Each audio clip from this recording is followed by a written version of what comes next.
স্বরচিত কবিতা অভিমানী। আমরা যখন অভিমান করি তখন কার কি বয়স মনে রাখি না। আর কেনই বা অভিমান? ভাঙানোর জন্য কেউ আসুক মন চায়।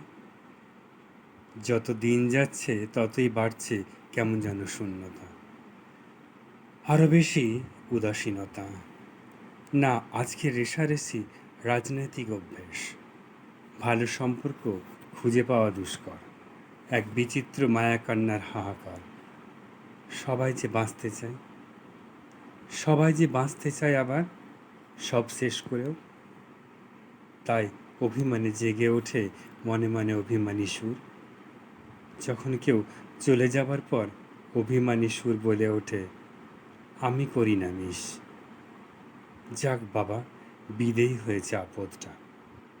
দেখলে কেমন কেমন ইচ্ছে হতো, পারতাম না কিছু বলতে করতে, শুধু জ্বলে পুড়ে মনে মনে মরতাম কতদিন কতবার। ভালোবাসায় ধরতে যেতাম কখনো কখনো, স্নেহ মমতায় আঁকড়ে ধরতাম। দূরে গিয়ে ভালো থাক নিজের মতো করে। যাক, বিদেয় হয়েছে আপদটা। যদিও এই ধরনের আপদ সহজে বিদেয় হয় না। আমরা সবাই জানি চিরকালীন এক অদ্ভুত অনুভূতি ছুঁয়ে দিয়ে চলে যায় বারবার। হঠাৎ আসা দমকা হাওয়ায় কাণ্ডারি বিহীন মনতরি দোলে।